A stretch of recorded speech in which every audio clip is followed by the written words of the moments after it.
मग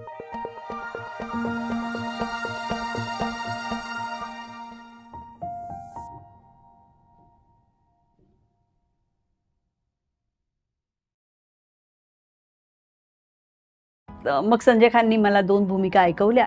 तर ते म्हणाले की तुला कोणती भूमिका आवडली? तर मी सांगितलं अहिल्यादेवी होळकर. तर म्हणे का?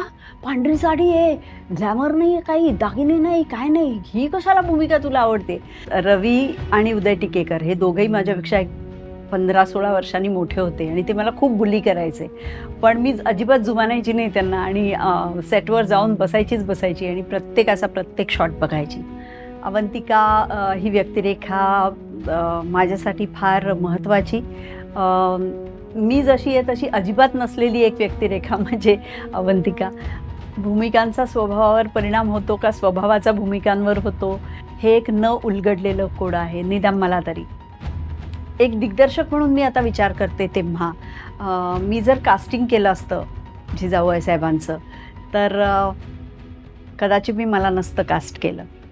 तर म्हणाला की आई, मराठीतली 100 उत्तम पुस्तकं वाचावी म्हणून तुम्ही मला खूप आग्रह केलात, मी तुमच्यासाठी ते वाचलं, तुम्ही माझ्यासाठी हॅरी पॉटर नाही का वाचू शकत? आणि माझे खाडकन डोळे उघडले. म्हटलं हे किती खरं आहे. टाईपकास्ट तर आपण नक्कीच होतो, मराठीत तर अगदी 100% होतो. त्यामुळे पुष्कळ व्हरायटी आणण्याचा प्रयत्न मी माझ्या परीने केला. आम्हालाही असं वाटतं की आपण हॉलिवूडचे चित्रपट बघतो आणि त्या लेवलचे मराठी चित्रपट मनात असूनही आपण करत नाही. आम्ही पुष्कळ प्रयत्न करतो.